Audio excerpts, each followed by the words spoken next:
Welcome back to another episode of the Girls Talk Money podcast. As mentioned in a previous episode, and as I'm sure many of you have seen on social media, Erin recently moved from Pittsburgh, Pennsylvania to Nashville, Tennessee. So in today's episode, we'll be talking all through the logistics of making a long distance move, answering all of your questions about the financial aspect, moving with the dog, and settling into a completely new city. But to start, first of all, congratulations on the move, Erin. I'm so stinking excited for you. We were literally just sitting here before we hit record, just talking about the move, because I'm just excited to hear about it. But how are you liking your new space so far? Because when we're filming this, it has been a week since you moved. So yeah, like what are your initial thoughts? Give us like a rating.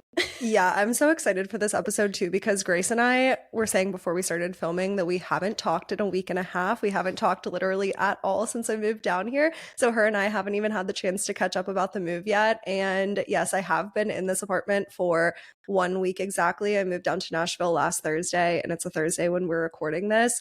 And I feel like I've gotten actually so much done in the last 7 days. I have been taking it kind of easy, like on the work side. This is the first full day that I'm like getting work stuff done since moving, because I have just been prioritizing getting my space together. I know we talked about this in another episode. I feel like we've talked about moving in so many podcast episodes I know, right? so far, because it is like such a big topic of conversation, especially when it relates to money. But I know we talked in another podcast episode about how when you're moving, it's so important to get your space put together up front, because as you settle into your space and live there for longer and longer, your propensity to want to decorate and want to organize and get all of your things settled just goes so downhill so quickly. So my one really good friend actually flew up to Nashville last weekend to help me. She like wanted plans for the 4th anyway, so she said she would come up to help me decorate, and her apartment in Florida looks like it's straight out of Pinterest. I knew she would be a really good person to help me decorate, and we got so much done. I only have a couple things left to do, like a couple little pieces of furniture left to build and everything. But my apartment is coming along literally so well. I'm so obsessed with the space. If you've seen on my social media, like the apartment is absolutely beautiful. It's honestly my dream apartment. I'm making it very girly. I was kind of taking the approach that this could potentially be the last apartment that I ever live in by myself. Like, who knows where life is going to take me, but the next time I move apartments, I could be moving in with a boy or something like that. So I wanted to make it pink and girly and cute while I can. I was just saying to someone the other day that, like, okay, first of all, what you said about like your propensity to actually decorate going downhill is so true, because when I moved into this apartment in January, everyone on my social media was like, take your time furnishing it, like, and I was like, guys, wait, you think I'm gonna live here for a long time? Like, I was like, no. Like, I'm gonna be here for a year. This was like a stepping stone to get me out of my parents' house, and then I'm gonna figure out where I want to move and move in January to like another state. But I was like, I want to be done. I don't want to be building furniture for my entire year-long lease. I want to be done. But there are certain rooms that I just like didn't decorate. Like my office, there's nothing on the walls. My bedroom, nothing on the walls. Like my living room is the same thing. Is so like it's pretty bare. And I was just saying to someone the other day, I was like, I really want to start girlifying my apartment. And he was like, what do you mean? I was like, girlifying. I was like, here's the thing. I said, because the second I like move in with someone, I'm gonna have to compromise. I'm like, maybe they will let me put like pink pillows on the sofa, who knows? But realistically, this, I should take advantage of the time being a woman living alone and make my apartment cute and girly. And I do have like a heart-shaped pillow, but it's like tan. It's like a beige color. Like it's like neutrals. But I feel like whenever I move into my next apartment, I'm definitely going to go like more girly and colorful, because I like the neutrals, but my apartment does definitely give sad beige baby for sure. Yeah, and it's so funny that you say that, because you've been in your apartment for like almost 6 months now, and you're saying that there's still rooms that aren't decorated. And that's how I felt about my last place. It wasn't like I was intentionally trying to not decorate, because I did have a 15-month lease at my last place, and I didn't know at the time that I was going to end up breaking it 6 months later. So I was planning on being in that apartment for a decent amount of time. But again, once you get into a space and a month goes by and you haven't decorated yet, then all of a sudden you just kind of get used to the way that your space looks, and you don't really have any desire to decorate. Like I had picture frames and things like that in my last apartment that literally sat in a closet and never got hung up. So this weekend, my one friend is coming in from out of town. I swear, like my friends are so excited that I'm living in Nashville. Like one friend was visiting me last weekend, another friend is visiting me this weekend, which is so fun. It's fun to have people come and visit, and that's the benefit of living in a destination city. And I know Grace is planning on coming down in August, which is going to be so fun too. But she is my one friend that knows how to use a drill. So I was like, Emma, you're coming down here and I'm putting you to work. We're going to spend a couple of hours like building the last pieces of furniture that I need to build. And then I have some things that I need to hang on the wall, because I was like, if I don't get them hung on the wall this weekend, they're never going up. No, honestly, I feel like it was one of those things when I moved in where I was like, I just wanted to be done. And I remember I spent like that weekend just trying to get as much stuff as possible and get it squared away. And I remember it took me a long time to find the right rug for my living room. And I was so annoyed by the time I found one. I was like, oh my God, I just want to be done. That then, yeah, I just kind of gave up on the other rooms. Like I said, my office has nothing on the walls, but it's also stressful. I feel like when you first move in, well, I guess it goes both ways. It's stressful to like have to spend all the money on all of the things, but then later on, like now I'm at a point where I'm like, do I really want to spend like $300 on wall art? No. I'm like, it's fine. I'm only here for 6 more months. Like it's not a big deal. Like I will buy it, and that, but then yeah, then my space looks so empty. And I was just saying to Erin before we got on here that my apartment has gray floors and gray walls, and then like gray cabinets in the kitchen. There's just gray everywhere, which I know was like the style at one point in time, which I feel like maybe that was the style when they started building this complex a couple of years ago. But like it's just, it is so gray that I feel like it desperately needs some decor or something, because it, when I film, it looks so cool toned. Even like filming on here, like it's washing me the heck out because it's just gray and white everywhere. But I don't know. I look forward to being in a space that looks better, that I can actually decorate the whole thing and not have it be. I also will say I don't like things. Like I don't like knickknacks, random things on, like I want everything to have a purpose, because if not, I don't want to have to clean around random things. Like it irks me. So I feel like when I moved into this apartment, I was like, I'm just going to be very minimal and like not have things, extra things that I don't need, but it does look bare. Yeah. So I figure my next apartment, I'll figure it out. I'll do Yeah, my and next you apartment. mentioned about like not wanting to spend $300 on wall art because you're only going to be there for 6 more months. And I feel like this is a good topic of conversation, because if you've been following me on social media, and I might have mentioned this in the podcast in a different episode, I'm sure I have, but when I moved, I only took what fit in my car, got rid of literally all of my things, and bought pretty much everything new. And in this episode, at some point, we are going to talk about like the cost breakdown and kind of like give some numbers and stuff, because that sounds so overwhelming. But I just feel like having went through that and like ended up repurchasing everything, everyone kept asking me whether I regretted it, whether there were things that I wish I could have taken, whether I ended up thinking it was a waste of money to buy everything new. And genuinely, I would do it the exact same way if I had to do it again. I just sort of feel like there were definitely things in my last apartment that were cute, right? Like, for example, I couldn't bring like the throw pillows that were on my couch and some things that were on my walls and stuff. Having been here, though, half of that stuff wouldn't have ended up even being used, because when you move to a new space, like, one, you want to redecorate, but then you end up kind of going with like a little bit of a different vibe, and then things don't end up matching. Like I told my one friend that was here last weekend, like, oh, I really wanted to bring my throw pillows that were on my couch because I loved them. They were super cute. I got them at like Home Goods. It's not like they were crazy expensive or anything. I was like, but they were super cute and they wouldn't fit in my car.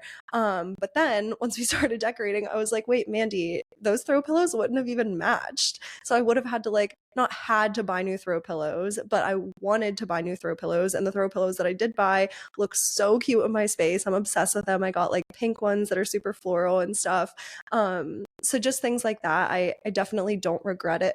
Don't regret doing it the way that I did it, because most of the things that I would have spent thousands of dollars on movers to bring down here, I wouldn't have even ended up using in my new space. I also like only packing what could fit in my car really made me be honest with like, what do I use and what don't I use? Like, I was going through my kitchen cabinets and I was like, why do I have so much stuff? I use the same 3 cups every single day. I had like 3 sets of plates and I only use the cute pink ones. So like the rest of them, why do I have all of this stuff?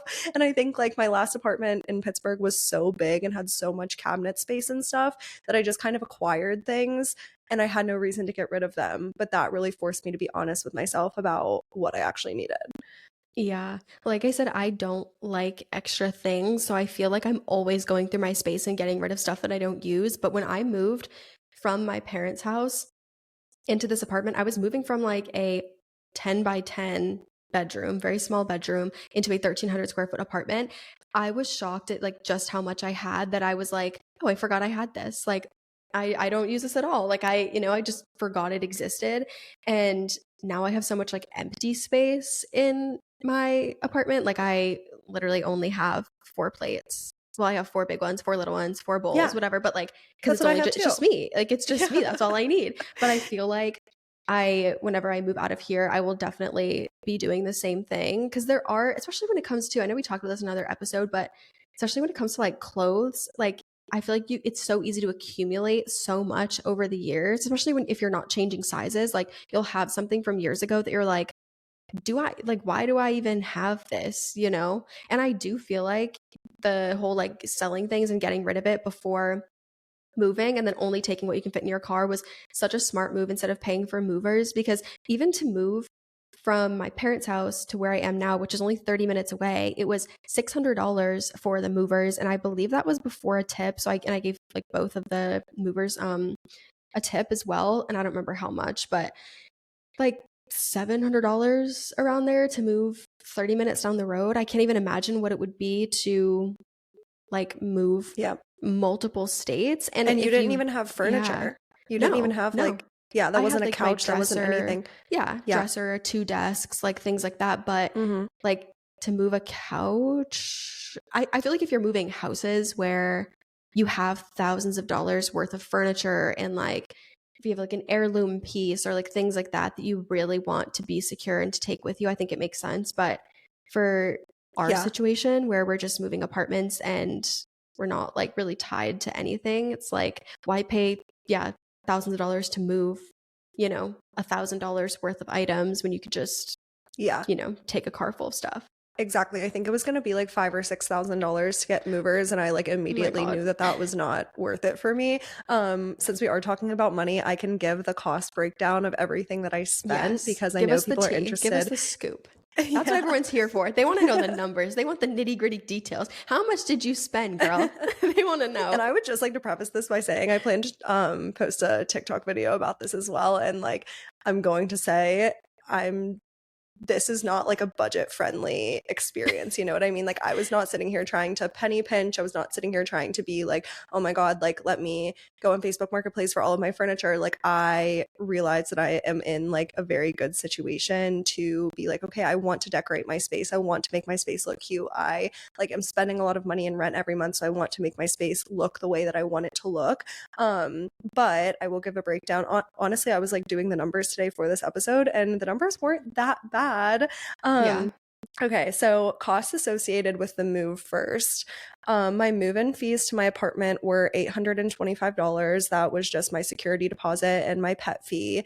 The big one here is the cost for breaking my lease. I did break my lease, which was the cost of 2 months' rent, which was $3,751. And that was totally a sunk cost. Don't get Just took anything the back L for on that that one. one. Just took a major $3,700 L for breaking my lease for my apartment. But like I said in another episode, my lease went until March of 2025, and I just really wasn't willing to stay in my apartment in Pittsburgh until March of 2025. I kind of saw it as buying back a year of my life, for better or for worse. But yeah, $3,700 to break my lease. That was a lot. I made from selling my old furniture, I made $1,600. And I will say, I put in very minimal effort doing this. And I am happy with $1,600 for the fact that I put in very minimal effort. I like gave my sister some stuff. There was a couple at my apartment complex in Pittsburgh that just got a house, and I gave them like a really good deal for buying like a bunch of pieces of furniture. So yeah, I really didn't put in much effort. I think I could have gotten more, but selling things on Facebook Marketplace is honestly such a pain. It's like a It full-time is. job. People are so weird on there too sometimes. Like you're selling something for like $10 and you have to hunt them down. You're like, Yeah, hello, like get back to me. It's sometimes it's not worth the stress. Sometimes people will lowball me and I'm like, just take it. Just just take take it it. away from me. I don't want to do this anymore. Well, and like as a single girl living alone, like you're having a bunch of strangers coming into your house. So Yeah. like trying to be weary about like, okay, who's coming in and like, is that safe and all of those things. Like Hmm. I'm happy with the $1,600 that I made. Yeah, I feel like that's good. Yeah. Yeah, I mean, I had like some big pieces of furniture and stuff. So, yeah, I did a pretty good job there. The amount that I spent on furniture and decorations. Okay, let's get into these numbers. So, first, I spent $1,410 at Ashley Furniture. I bought my couch at Ashley's. So, it's the one that's in my living room. And then I also bought an ottoman to go with it. I didn't count the amount that I spent on if you're watching the video version of this, I'm not counting the amount that I spent on this sleeper sofa that's in my office, because since it's in my office, that's a business expense. So I was able to use my business credit card on this one. And obviously I'm filming the podcast on it, so that makes sense. I spent $688 at Wayfair, and that was on my bed and my mattress. I bought a king size bed and a king size mattress, and so many people were like, "Oh, you bought your mattress on Wayfair and like didn't test it out." And that's like a pretty good price for a bed and a mattress, $688. But I'm a 25-year-old. Like, I don't need to be splurging on like the most expensive mattress ever. It's the exact same mattress that was in my apartment in Pittsburgh, and it was like totally comfortable and totally fine. And I Yeah. was like, if it ever gets not comfortable, I can just get a mattress topper or something. Hmm. So That's I a thought that, really good price yeah. for a bed frame and like king size bed frame and a So the mattress. bed frame itself was like less than $200. Bed frames like are Oh. not. It just like a I feel like headboard. it depends. If you go with like a really simple one that just doesn't have anything to it, but like if you, yeah, because I looked into upgrading my bed from, because I have a full size one. I was like, Mhm. what if I got a king and like upgraded? Then I was like, no, no, no, no, no, because some of them are really expensive. Yeah. No, I just got a simple one. It's cute though. It has like a velvet headboard Oh, and cute. like just it's like it doesn't have any storage drawers underneath it or Yeah. anything. It's just simple. But yeah, so $688 on a bed and a mattress. I spent $2,604 at Home Goods over the weekend. And this is not just decorations. I did buy a lot of like furniture pieces at Home Goods.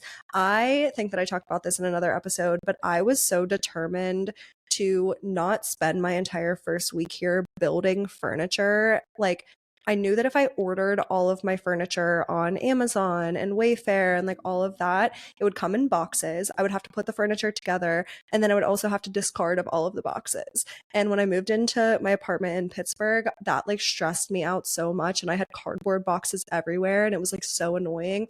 And building furniture, I had to hire someone on TaskRabbit, so I spent like hundreds and hundreds of dollars hiring people on TaskRabbit to come build my furniture. So I just didn't want to do that. And Home Goods actually has like if you buy a bunch of pieces of furniture there, you can get movers. It's kind of like Uber but for movers. Or like Oh. TaskRabbit, but for movers. So it's like a third party service. It's called Dolly, and movers will just like come to Home Goods and pick up all of the stuff that you buy and like drive it to your apartment. Oh, So I nice. spent on top of the $2,604 I spent at Home Goods, I also spent $334 on like the Dolly movers to move all of Yeah. the stuff. So they came and picked up. I got like huge area rugs because my apartment doesn't have any carpet, so I needed area rugs for all three of the rooms. I got a dresser there. I got like some floor lamps, just like I got like a big full length mirror, just like a bunch of like miscellaneous things that I needed to fill my space. And then they came and picked it all up and brought it all here. So that was really great. So if you're looking for like cute pieces of furniture, because that was the other thing, I was like, I don't want to furnish all of my stuff with like IKEA and Amazon stuff because then it's just kind of boring. But I feel like Home Goods has a lot of like cute different pieces. So I was able to go in there in person, see them all in person, and like curate all of my stuff and have them come pick it up and move it all. Yeah, not having to build the furniture is like, I know we talked about this before, but I feel like the like opportunity cost, like, because I remember when I first moved in, I would spend literally hours every single night after work building some sort of freaking piece of furniture, and also building it by yourself. Like multiple pieces of furniture that I built in my apartment, it would literally say in the instructions, this is for 2 people. And I'd be like, well, I have one. So what am I going to, it's just me. Like, what am I going to wait for someone to come around and build it for me? Like, no, just going to try to build it myself. Like, I feel like that's the move, honestly, to go somewhere where the furniture's already put together and they just plop it down in your apartment. Like, Yes. because it just saves you. You don't have to worry about building it and all the time you waste and all that. Oh my gosh, yeah, that's why I got my couch from Ashley Furniture, because for only a $200 delivery fee, which it was for like my sofa in my living room and my sleeper sofa in my office. So for $200 for the entire order, they delivered it here. They brought it in, set it up, and removed all of the boxes, Yeah. which was so nice. Yeah, I was like, oh my gosh.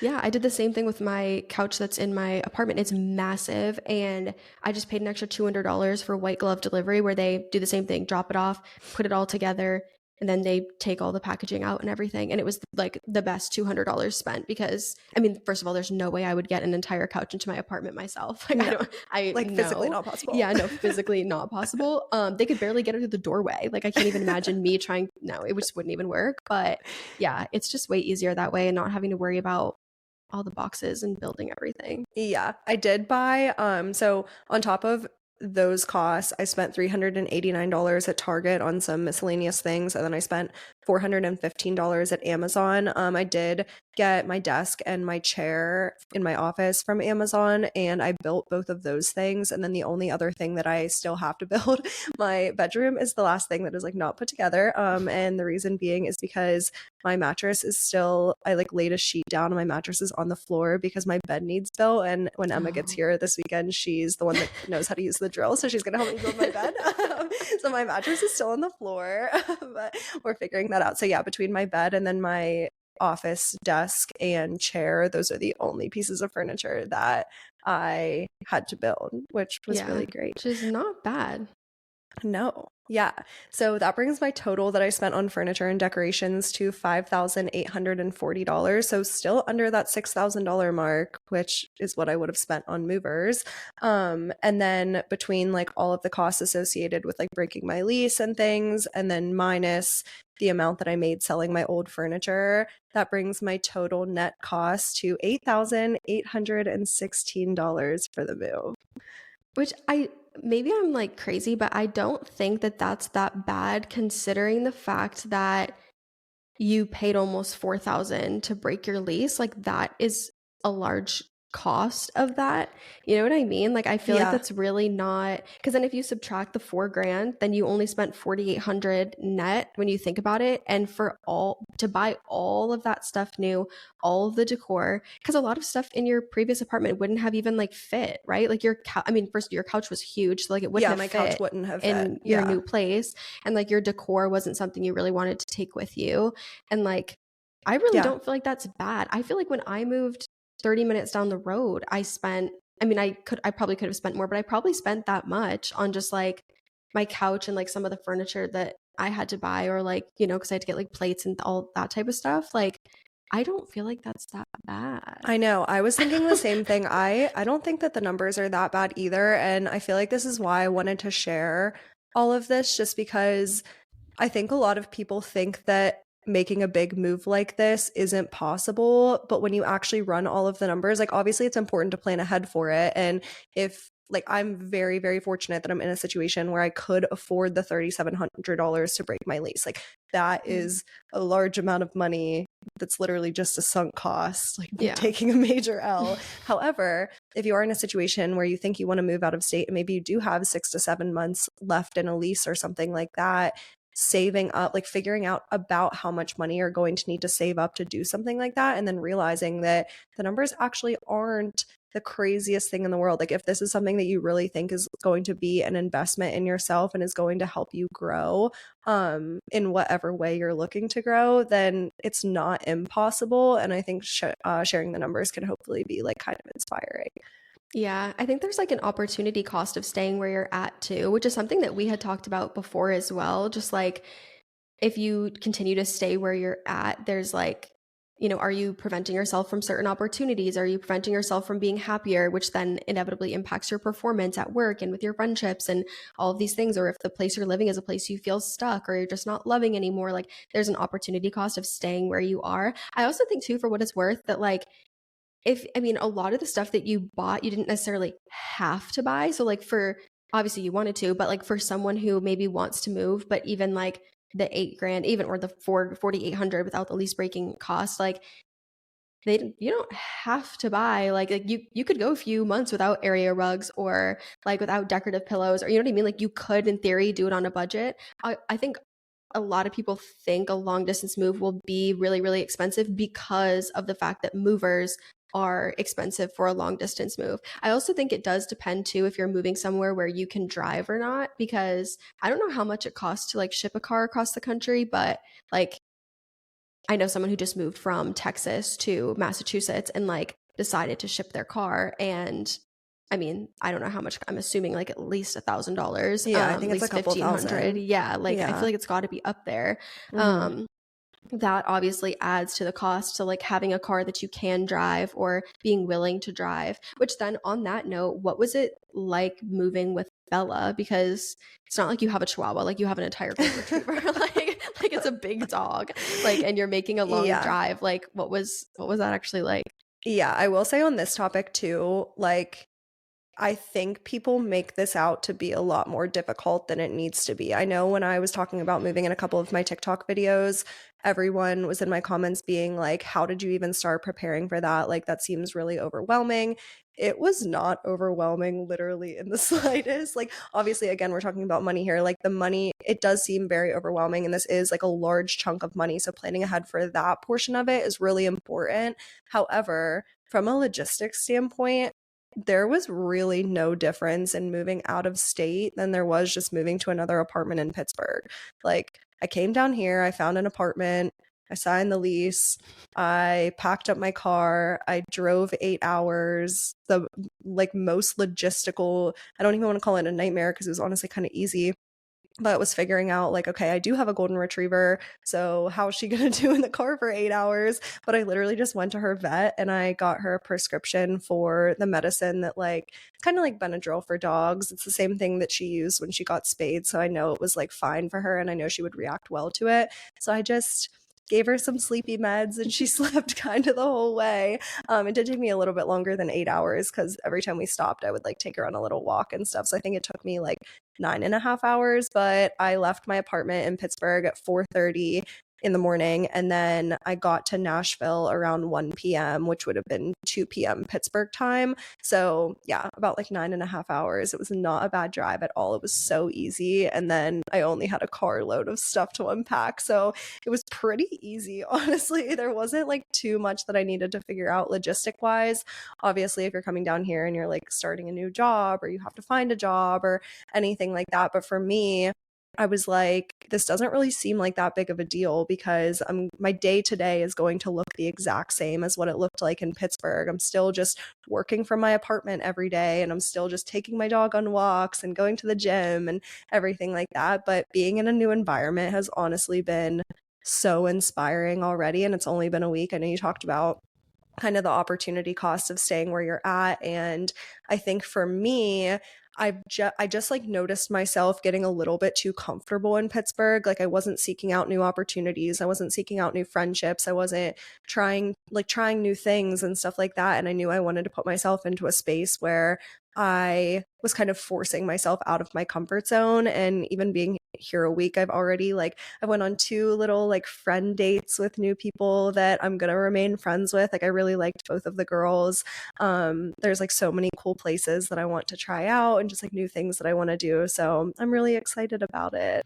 Yeah, I feel like going back to the like logistic stuff too, I feel like a lot of the logistical stuff too can happen like after you move, where like getting a new license, getting a new like new plates on your car, and like finding new doctors, and just like, you know, a new vet for Bella, or like new car insurance. That was something people kept commenting on a video I made about, like, you know, where should I move? People were like, oh, like take into account the car insurance, which like I already have. Doing like freelance writing, I've written about like insurance costs and like all of that like a million times. So I know like insurance costs are going to be different everywhere, but like I feel like that type of stuff also gets overwhelming and tedious for people, especially when you have like a job you have to be at like 9 to 5, because that's when a lot of these places are open, like to go get your new like license and stuff like that. But I feel like it all just depends on like the mindset you go into it with, of like whether or not you're going to make it a big deal or not. Like, you know, whether you're going to be like, oh, I have to get my license, my new license or my new plates. Like, oh my God, I'm stressed out. Or if you're just going to be like, I have to do it. So I'm just going Yeah. to suck it up and do it. And I'm just going to get it done with. And I'm not going to like let it take up so much brain space. But on that note, like now that I mean, you've only been there for a week, but like you said, your apartment is your dream apartment. Like, how are you liking your apartment and like the city so far? Like, do you, I feel like you don't regret the decision, but like, do you regret it? Did like, what, how are you feeling? Like, yeah, Yeah, where's on your the head at with topic it? of the apartment, I had like very specific criteria that I was looking for that honestly knocked out a lot of the apartments. So when I came down here, I only toured 3 apartments. And the third one that I toured is the one that I'm in. And it, like I said, it's literally my dream apartment. But I wanted to find a really good balance of liking my location, but then also liking my physical space. Because if you work from home, or if even if you don't work from home, but you are kind of like a homebody and you're home a lot, your space, your inside space is where you're spending most of your time. So it's really important for me to like that. But then also moving to a new city, I knew that I wanted to prioritize the location a little bit more than I did in Pittsburgh. I don't know if I've talked about this on the podcast before, but when I was in Pittsburgh, I was in the suburbs. So it took me with traffic getting into the city like 30 to 35 minutes. If there wasn't traffic, it was like 20, but it could be upwards of like 45 minutes to get into the city depending on the time of day. And that was fine for me in Pittsburgh because, again, I've been there my whole life. It was comfortable for me. I spent less in rent because I was willing to be outside of the city. But coming here, I knew that I didn't really want to be in the suburbs where there wasn't a lot going on. I wanted it to be walkable to some things. I wanted to look around and see a bunch of other young people in their 20s and 30s and kind of like build that community. So the location was important for me as well. However, I will say my location preferences do allow me to prioritize my inside space a little bit more because one of the apartment complexes that I toured was it's in like the Gulch area, if anyone listening is familiar with Nashville, but the Gulch is where all of like the high-rise apartments are. Like it's very city vibes.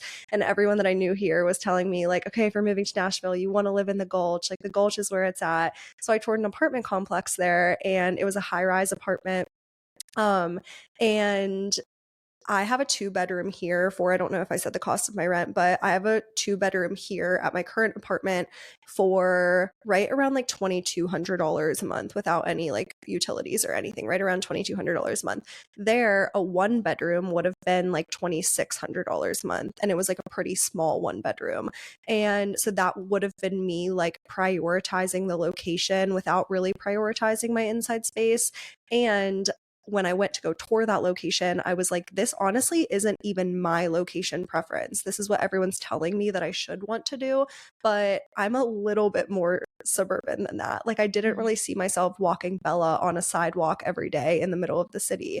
I wanted something a little bit more residential. So finding that mix, and that's what I love about Nashville too, is that even outside of like the downtown area in the high-rise apartments, there's a lot of little like cute neighborhoods that are still very walkable and still have a lot of young people and apartment complexes and restaurants and coffee shops that feel more residential. So you're not feeling like you were in the middle, like downtown in a city. But then if I do want to go to the Gulch, it's literally not even a 10-minute drive. Like my gym is in the Gulch and it takes me like 8 minutes to drive there without like giving people my location. But yeah, it takes me like 8 minutes to drive there. So I feel like it's kind of the best of both worlds and it allowed me to prioritize location and also the inside space in my unit.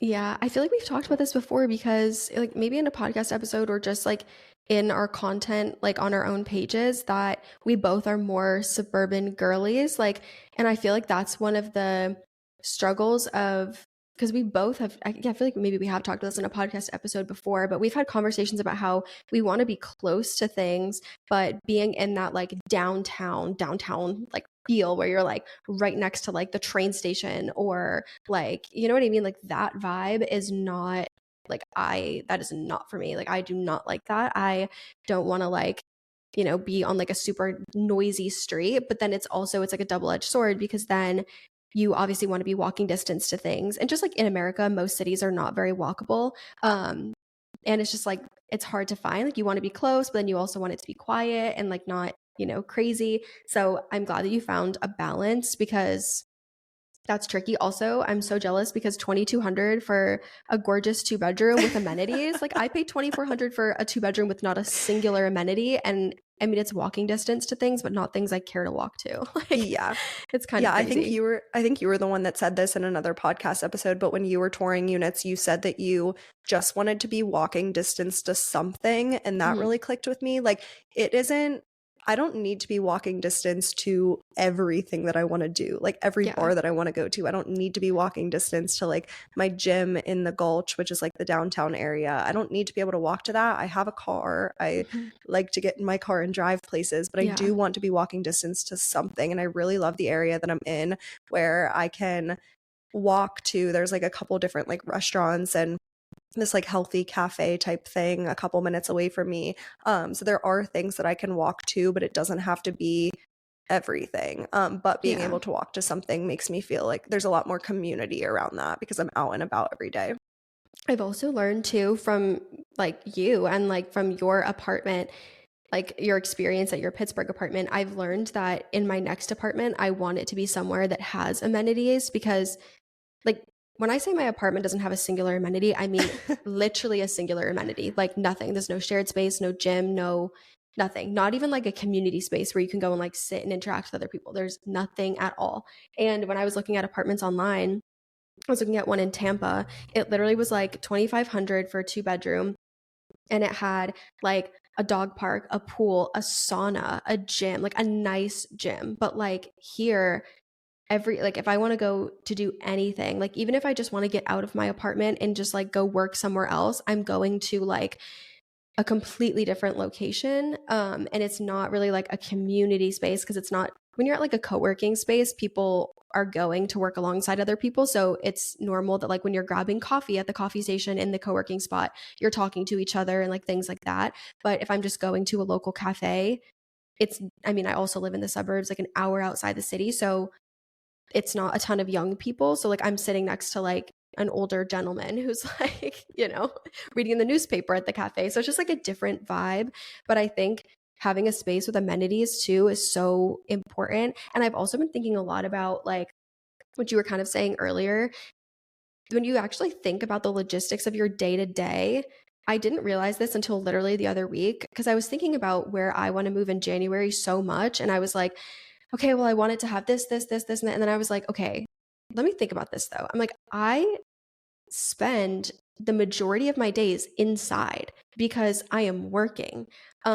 Yes, it would be nice to have like cafes I could go work at or a co-working spot or amenities or whatever, but like the majority of my days I'm spending inside my space. So my space does need to be somewhere that I like, but also I love to go for like long walks outside. And the whole purpose of moving somewhere else is because I want somewhere to explore. So if I'm living in a part of a city where I'm like, there's nothing around me. Well, then what the hell exploring am I doing? Because I Yeah, can't, like, you know what I mean? I'm like there's no walking down exploring. some like sketchy street. Yeah, there's literally no exploring happening. Or like, I want to meet other people in their 20s. So the whole purpose is to not have to be a 30-minute drive from a Pilates studio that's like a lot of young women, which is like my situation now. If I wanted to go to a Pilates place, it's like probably at least a 20-minute drive.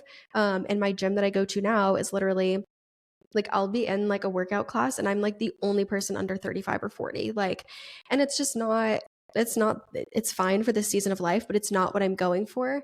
But it's tricky because also being in like a downtown area, you'll be theoretically closer to certain things, but then also you lose so much on your space, like, which is kind of tricky. So it's good that you found a neighborhood where you kind of have like the perfect balance of both. Like you're close to some things you can go and walk to, but then you're not a super far drive from the areas like the Gulch and like places you'd want to go, which I feel like also comes in handy too when you want to go out to like a bar or a restaurant or something, because you can Uber there and it's not going to be this insane Uber. Like me being an hour outside the city, if I want to go into Boston, no, literally no sane Uber driver is going to drive me an hour outside the city. Like, you know what I mean? It's just, I'm not at a distance where I can Uber in and out, which makes it like tricky. But yeah, it's tricky because the closer you get, like in Boston, like 2,600 would maybe get you like a studio, or like from my experience looking for apartments in Boston, a crusty 1 bedroom, and like not in a good area. It's falling apart. It's ugly AF. Like, you know, that's why I chose the unit I did. But